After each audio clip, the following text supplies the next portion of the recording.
மகிழ்ச்சியை கொடுக்கின் இன்று 30/12/26 இந்த வருஷத்தின் 25ஆம் வருஷத்தின் கடைசி நாள். அனைவருக்கும் வணக்கம். அதாவது நிறைவான மகிழ்ச்சியை கொடுக்கின்ற சச்சிதானந்த பிரம்மத்தில் பொய்யும் சடத்தன்மையும் துயரங்களும் போன்ற 3 மாறுபாடுகள் இருக்க முடியாதாயின் இதுபோன்ற விபரீத புத்திகள் தோன்றாமல் துடைத்து நீங்குவது எப்படி என்பதை கொஞ்சம் விளக்குகிறேன். அதாவது நீரில் தோன்றுகின்ற தன்னுடைய நிழல் தலைகீழாக காணப்படுவதைக் கண்டும் அந்த நீரின் அசைவுக்கு ஏற்ப தன் நிழல் உருவம் அங்கும் இங்கும் அசைவது போன்று காணப்படுவதைக் கண்டும் ஆச்சரியமடையாமல் உண்மையாக கரையில் இருக்கின்ற தன் நிஜஸ்வரூபத்தை காணும்போது அதன் உண்மைத்தன்மை அறிவின்றி அசையாமல் இருப்பதனைக் கண்டு நீரில் தெரிகின்ற அந்த நிழல் சொரூபம் பொய்யென அறிந்து கொள்ள வேண்டும். அதுபோன்று தன் உண்மை சொரூபமான பிரம்மஸ்வரூபத்தை மட்டும் காணும்போது கற்பித்து கொண்ட இதுபோன்ற நாமரூபங்கள் கொண்ட இந்த உலகமும் உயிர்களும் அந்த பாலும் நிழலை போன்று அசைவது என்பது அலைபாயும் மனதின் பொய்யான அசைவுகள் என்பது விசாரத்தில் புரிய வரும். ஞானம் என்பது காரணம், அறிந்து கொண்ட விஷயம், பொருள், காரியம். இவ்வாறு காரண காரியங்களை பற்றி விசாரித்து அறிய முற்படும்போது அவைகள் உண்டாவதும் அழிவதும் பற்றிய ஆராய்ச்சிகள் பயனற்றது. இது எவ்வாறு எனில், காரியமான பானைகளை படைத்து அதற்கு உருவமும் பெயர்களும் கொடுப்பதற்கு காரணமான குயவன் இருப்பதை போன்று இந்த காரியமான பிரபஞ்சத்தை படைத்து அதற்கு உருவமும் பெயர்களும் கொடுப்பதற்கு காரணமாக மனம் இருக்கின்றது.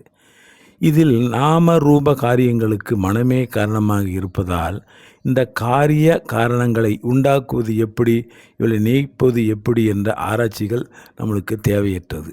மேலும் கனவில் தோன்றிய காரிய பிரபஞ்சத்தில் பல உருவங்களும் பெயர்களும் படைக்கப்படுவதற்கும் அந்த கனவு கலைந்ததும் அதில் படைக்கப்பட்ட உருவங்களும் பெயர்களும் அழிந்து போவதற்கும் மனம்தான் காரணம் ஆகும். அதுபோன்று நினைவில் தோன்றிய இந்த காரிய பிரபஞ்சத்தில் நாமரூபங்களுக்கு படைக்கப்பட்டதற்கும் அவைகள் இல்லாமல் அழிந்து போவதற்கும் மனம்தான் காரணமாக இருக்கின்றது.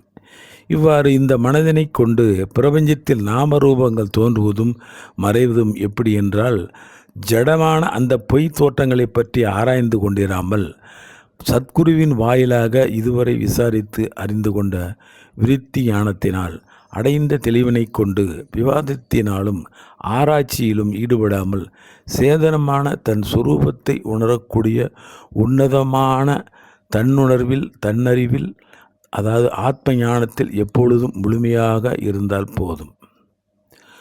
பொய்யாகிய நாமரூபங்களில் உள்ள பற்றுதல் காரணமாக மனம் எப்பொழுதும் வெளியே எதையாவது பார்த்து கொண்டிருக்க மட்டுமே விரும்புகின்றது. இப்படிப்பட்ட வெளிமுக பார்வை பார்ப்பதை குறைத்து கொண்டு அந்த பார்வையில் இருந்து விலகி எவ்வளவுக்கு எவ்வளவு அதை விட்டு விட முடிகின்றதோ அந்த அளவுக்கு உள்முக பார்வை திடமாக உண்டாக்க வேண்டும். இவ்வாறு மனம் வெளியே தேடுவதை குறைத்து உள்முகமாக பார்ப்பதை இடைவிடாது நிரந்தரமாக செய்யும் பயிற்சியால் மனம் தன் வசப்பட்டு தன் உணர்வில் சின்மயமான அந்த ஆன்ம சுரூபத்தில் நிலைத்து இருக்கும். அப்படிப்பட்ட தன் சொரூபத்தில் அகமுகமாக நிலைத்து நிற்கின்ற பொழுது புறத்தில் காணப்படுகின்ற இந்த வெறுக்கத்தக்க தேகத்தில் நீ இருப்பினும் அந்த தேகாபிமானம் சிறிதும் இன்றி பரந்த ஆனந்த கடல் போன்று பரமானந்தத்தில் திளைப்பாய் ஒன்றேயான பரம சச்சிதானந்தம் ஆகும். தன்னை தவிர வேறு ஒன்றுமில்லாத முழுமையான சச்சிதானந்த குணத்துடன் இந்த உடம்பு என்ற சரீரத்தில் அது உயிராக இருப்பது போன்று மற்ற அனைத்து உடல்களிலும் இருக்கின்ற உயிரும் ஒன்றேயான அந்த சச்சிதானந்தம் எனில் அது ஒத்துப்போவதாக கருத முடியவில்லை. ஏனெனில் நான் நான் என்று தன்னை அபிமானித்து வெளிப்படுத்தி கொண்டு இருக்கின்ற ஜீவர்களிடத்தில் அந்த சத் என்ற இருப்பதை அறிய முடிகின்றது. அதுபோன்ற அந்த ஜீவர்களிடத்தில் அனைத்தையும் அறிகின்ற அறிவு வேறுபாட்டினை கொண்டு அவைகளிடத்தில் சித் என்ற அறிவு இருப்பதை அறிந்து கொள்ள முடிகின்றது. ஆனால் எல்லா ஜீவர்களிடமும் இந்த ஆனந்தம் மட்டும் காணப்படுவதில்லை. ஏன் சத்தும் சித்தும் போன்று ஏன் ஆனந்தம் மட்டும் வெளிப்படையாக காணப்படவில்லை? சத்து இருப்பு, சித்து அறிவு, இந்த இரண்டு ஜீவர்களிடம் வெளிப்படையாக காணப்படுகிறது. அதுபோல் ஆனந்தம் மட்டும் எல்லா சந்தர்ப்பங்களிலும் வெளிப்படையாக காணப்படவில்லையே. அதாவது ஒன்றேயான தன் சொரூபமான சச்சியானந்தில் ஆனந்தம் மட்டும் அனைவருக்கும் இல்லாமல் வேறுபடுவதின் காரணம் யாது? அதாவது ஒரு பூவாக இருந்தாலும் அதில் நிறம், சுவை, மனம் போன்ற குணங்கள் பல இருக்கின்றன. அதை அறிவதற்கு தேவையான புறக்கரணங்களான இந்திரியங்களும் பலவாறாக இருக்கின்றன. அவ்வாறு உள்ள இந்திரியங்கள் ஒவ்வொன்றின் மூலமாக தனித்தனியே மட்டுமே அந்த பூவின் குணங்களை முழுமையாக அறிந்து கொள்ள முடியும். அதாவது நிறத்தை கண்களும், சுவையை நாக்கும், மனத்தை மூக்கும் அறிய முடியுமே தவிர ஒரே புலனை கொண்டு அவைகள் அனைத்தையும் அறிய முடியாது. அதுபோல ஒன்றேயான சச்சியானந்தம் என்ற பரம்பொருளின் குணத்தில் அதன் இருப்பு, அறிவு, ஆனந்தம் போன்ற சுபாவங்கள் ஆத்மாவின் முழு வடிவமாக இருக்கின்றது. ஒரு பூவை முழுமையாக அறிய புலன்கள் பல தேவைப்படுவது போன்று இந்த ஒன்றேயான பரமாத்மாவை முழுமையாக அறிய அகக்கரணங்களான மனம், புத்தி போன்ற விருத்தி பேதங்களின் காரணமாக இந்த பிரபஞ்சமயமாக உள்ள ஈஸ்வரனை நாம ரூபங்களில் பேதமைப்படுத்தி அதன் வேறுபாட்டினால் அவைகள் வேறு வேறாக அறியப்படுகின்றது. இவைகள் அனைத்தும் மனதினால் உண்டாக்கி கொள்கின்ற விருத்தி பேதங்கள் என்பதை அறிய வேண்டும். அதாவது குணங்கள் தாமசம், ராஜசம், சத்துவம் என்ற குணங்கள் 3 உள்ளன. இந்த 3 குணங்களால் உண்டான விருத்திகளும் 3 உள்ளன. அவை தாமச குணத்தினால் மூடத்தனம், ரஜோ குணத்தினால் கொடூரம், சத்துவ குணத்தினால் சாந்தம் உண்டாகின்றது.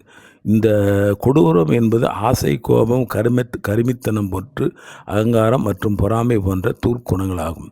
சாந்தம் என்பது அமைதி, பணிவு, அன்பு, மகிழ்ச்சி போன்ற நற்குணங்களாகும். சச்சிதானந்தம் என்ற பரப்பிரமம் இருவும் அறிவும் ஆனந்தமும் கூடிய ஒன்றேயாக இருப்பினும் நம்மிடையே இருக்கின்ற மனோவிருத்தியினால் உண்டான இந்த 3 குணபேதங்களே ஆத்மாவை மறைக்கின்ற பேதங்களாக இருந்து கொண்டு சொரூப ஞானத்தை உணர முடியாமல் தடுக்கின்ற பிரிவாகுமே. அறிவற்ற ஜடப்பொருள்களான மரம், கல், மனம் ஆகியவற்றால் சத்து என்ற இருப்பானது எல்லா இடங்களிலும் வெளிப்படையாக தோன்றுகிறது. அதுபோன்று அறிவும் ஆனந்தமும் எல்லாவற்றிலும் எளிதாக வெளிப்படாது. காரணம் தாமச, ராஜச மற்றும் சத்வ என்ற 3 குணங்களை பொறுத்து ஒருவனது மனம் வடிவமைக்கப்பட்டுள்ளது. அவ்வாறு வடிவமைக்கப்பட்டுள்ள மனம் ஆசை, கோபம், பொறாமை போன்ற கோர விருத்திகளான ராஜச குணங்களின் வெளிப்பாட்டினால் சத் என்ற இருப்போடு சித் என்ற அறிவும் அவனது குணங்களை பொறுத்தே விளங்கும். ஆனால் அந்த இருப்பும் அறிவும் அவனிடத்தில் உள்ள ரஜோகுணத்தின் ஆதிக்கத்தினால் ஆனந்தத்தை வெளிப்படுத்தாது. இது போன்ற சோம்பல், வெறுப்பு, பயம் போன்ற தமோ குணங்களின் வெளிப்பாட்டினால் சத் என்ற இருப்பு நிலையில் சித் என்ற அறிவும் ஆனந்தமும் வெளிப்படாது. அதுவே பொறுமை, கருணை, அமைதி போன்ற சத்துவகுண வெளிப்பாட்டினால் உண்டான சாந்த விருத்தியில் மட்டுமே சச்சிதானந்தம் என்ற பரப்பிரமத்தின் 3 குணங்களும் வெளியாகும். ஆகவே ஆசை, கோபம், பொறாமை, வெறுப்பு, பயம் போன்றவர்களை கொண்ட கோரமும் மூடமும் உடைய மனோவிருத்திகளை ஒழித்துவிட்டு அமைதி பொருந்திய சாந்தமான மனதுடன் உள்பார்வை உண்டாகுமானால் என்றும் நிலையான ஆனந்தம் வெளிப்படும். சச்சிதானந்தம் என்கின்ற பரம்பொருளை பற்றிய முழுமையான இலக்கணத்தை அறிந்தவன் யார் என்றால், இப்பிறப்பில் அவனுக்கு குருவாய் வந்து அருளுகின்ற நாதனே நீங்காமல் இருக்கின்ற அந்த சத் என்பது எது, சித் என்பது எது, ஆனந்தம் என்பது எது? 3 காலங்களிலும் எங்கும் நிறைந்தும் எப்பொழுதும் நசியாமல் இருப்பது சத்து என்று கூறப்படும் அதன் இருப்பு ஒன்று மட்டுமே எல்லா இடங்களிலும் எப்பொழுதும் நிறைந்துள்ளது. இவ்வாறு எங்கும் நிறைந்துள்ள சத்தானது தன் இருப்பின் வெளிப்பாடாக காணப்படுகின்ற அனைத்திலும் சித்தாக பிரகாசிக்கின்றது. ஒரு செல் உயிரியான கண்ணிற்கு புலப்படாத அமீபா என்ற நுண்ணுயிரில் தொடங்கி புல் என்ற தாவரம் முதற்கொண்டு மனிதன் பல செல்கள் கொண்ட உயிரினங்கள் வரை காணப்படுகின்ற அறிவு வேறுபாடுகளே சித்து என்று கூறப்படும். இந்த சித்து என்ற அறிவு வெளிப்படுவது ஜடமாக உள்ள உடலில் சேதனமாக இருக்கின்ற ஆத்மாவிலிருந்து வருகின்றது என்பதை அறிதல் வேண்டும். மேலும் இப்படிப்பட்ட சித்து அறிவானது உயிரினங்களுக்கு கிடைத்த உபாதிகளான உடல்களை பொறுத்து ஓர் அறிவு முதல் ஆறறிவு வரை பிரதிபிம்பிக்கின்ற நிலைகளில் வேறுபடுகின்றது. இவ்வாறு சேதனமான ஆத்மாவில் இருந்து வெளிப்படுகின்ற அறிவை கொண்ட ஜீவர்கள் அவரவர்களின் தகுதிக்கு ஏற்ப சகல விஷயங்களும் அறிந்து கொள்கின்றனர். கிடைத்த உடல்களினால் அறிவில் வேறுபடுகின்றனர். இதில் ஆனந்தம் என்பது சேதனமான ஆத்மாவின் வெளிப்பாடே ஆகும். ஆகவே சடமான சரீரத்தில் சித்தானது வெளிப்பட புறக்கரணங்களான கண்கள், காது, மூக்கு, நாக்கு போன்றவைகளையும் அந்தக்கரணங்களான மனம், புத்தி போன்றவைகளையும் கொண்டு அந்த சேதனமான ஆத்மா பிரகாசிக்கச் செய்கின்றது. இத்துடன் இன்றைய பத்தியை நிறைவு செய்கிறேன். தொடர்ந்து நாளை பார்க்கலாம். நன்றி, வணக்கம்.